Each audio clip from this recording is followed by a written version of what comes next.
A'udzubillahi minasyaitonirrajim. Bismillahirrahmanirrahim. Rabbi sholli sadri wa yassir li amri wahlul 'uqdatam min lisani yafqahu qawli.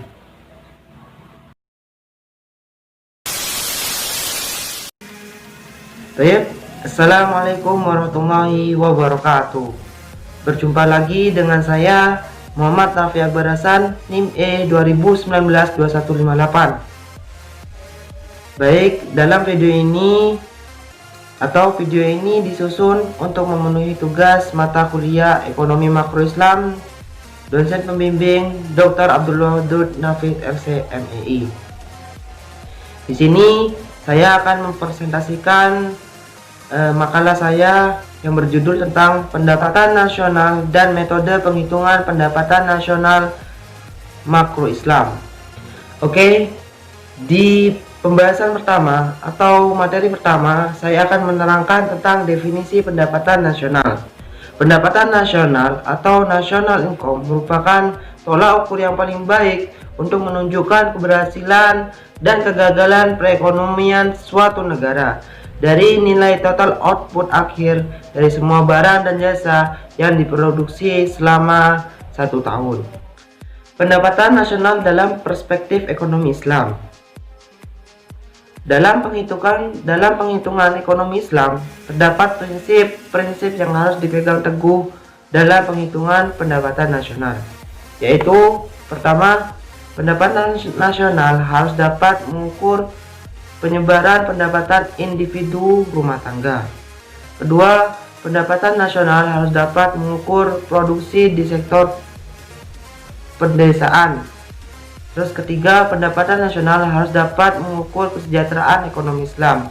Keempat, penghitungan pendapatan nasional sebagai ukuran dari kesejahteraan sosial Islami melalui nilai santunan antar saudara dan sedekah. Dalam materi ketiga, saya akan menerangkan konsep pendapatan nasional. Konsep pendapatan nasional terbagi menjadi 6 faktor. Pertama, produk domestik bruto atau gross domestic product, bisa disingkat dengan GDP. Yang kedua, produk nasional bruto atau gross national product, yaitu GNP. Yang ketiga, yaitu produk nasional neto atau net national product, bisa disingkat dengan NNP. Yang keempat, pendapatan nasional neto atau net national income, bisa disingkat dengan NNI. Dan yang kelima, pendapatan perseorangan atau personal income, bisa disingkat dengan IP. Dan yang terakhir, pendapatan yang siap dilaksanakan atau disposable income, bisa disingkat dengan DI.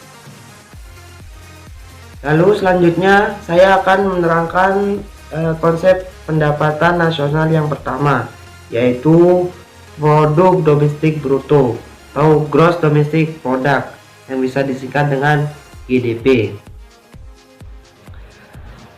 Produk domestik bruto atau gross domestic product yaitu GDP merupakan jumlah produk baik barang maupun jasa yang dihasilkan oleh unit-unit produksi di dalam batas wilayah suatu negara atau domestik selama 1 tahun. GDP memiliki rumus sebagai berikut, yaitu GDP sama dengan PMDN atau pendapatan masyarakat dalam negeri ditambah dengan PALN atau pendapatan asing luar negeri. Dan selanjutnya, produk nasional bruto. Produk nasional bruto atau gross national product, yang disingkat dengan GNP, adalah seluruh barang dan jasa yang dihasilkan masyarakat suatu negara dalam periode 1 tahun, termasuk di wilayah barang dan jasa yang dihasilkan warga negara tersebut yang berada atau bekerja di luar negeri. Cara penghitungan GNP. GNP sama dengan pendapatan WNI DN atau dalam negeri, ditambah pendapatan WNI LN atau luar negeri. Pendapatan asing dikurangi pendapatan asing atau DN, yaitu dalam negeri. Jadi pendapatan warga negara Indonesia dalam negeri ditambah pendapatan warga negara Indonesia luar negeri dikurangi pendapatan asing dalam negeri. Itu rumus dari GNP. Yang ketiga adalah produk nasional neto atau Net National Product yang disingkat dengan NNP. Produk nasional neto atau Net National Product bisa dibilang juga dengan produk nasional kotor. Adalah jumlah barang dan jasa yang dihasilkan masyarakat suatu negara dalam periode tertentu, biasanya 1 tahun. Setelah itu dikurangi penyusutan, depresiasi, dan barang pengganti modal. Jadi NNP sama dengan GNP kurangi D atau depresi, yaitu penyusutan barang modal. Yang keempat adalah pendapatan nasional neto atau Net National Income yang disingkat dengan NNI.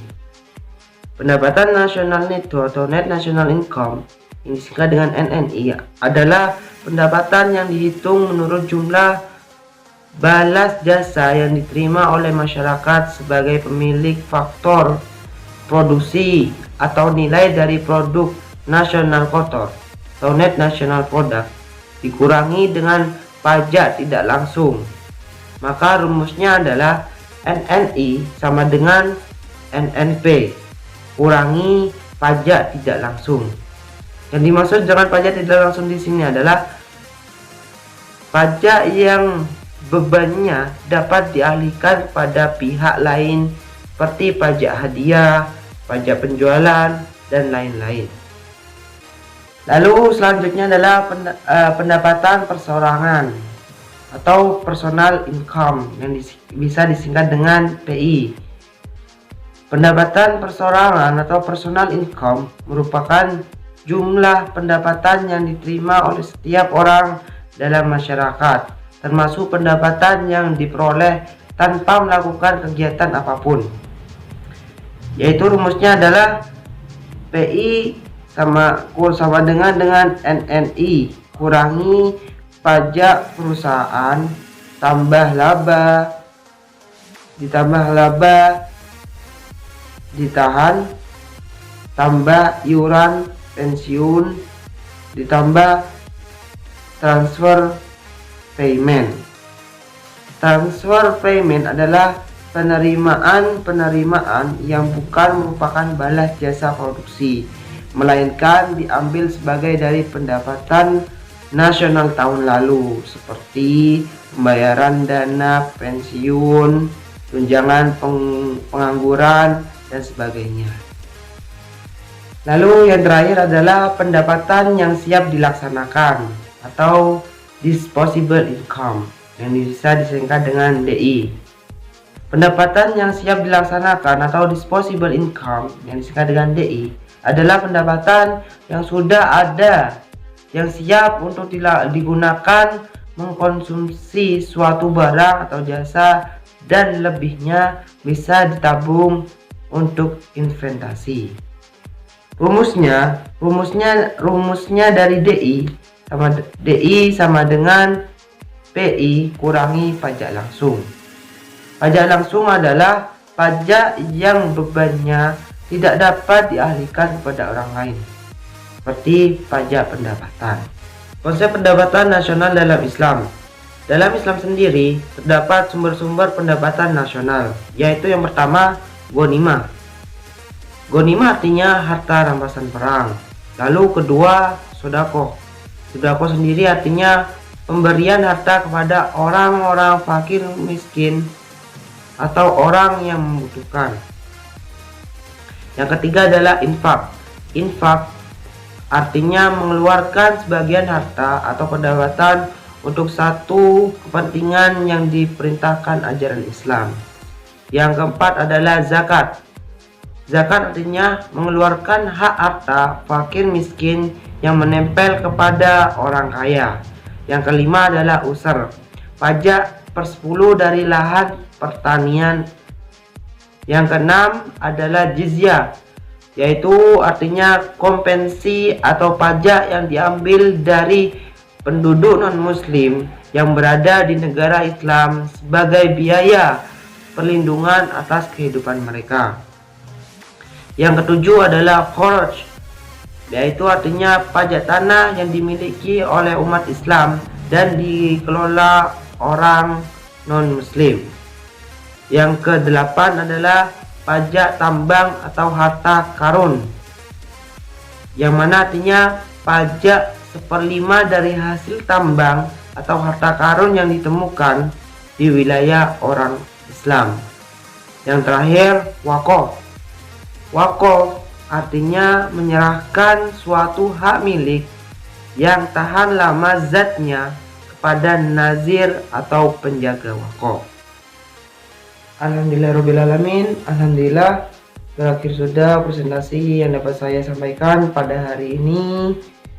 Mungkin ada salah kata, saya ucapkan mohon maaf yang sebesar-besarnya, karena segala kesalahan itu datangnya dari manusia dan segala kebenaran itu datangnya hanya dari Allah Subhanahu wa Ta'ala.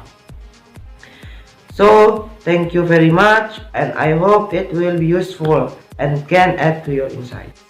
Last, I say to you all, wallahu muwaffiq ila aqwamit thoriq wa akhiran. Assalamualaikum warahmatullahi wabarakatuh.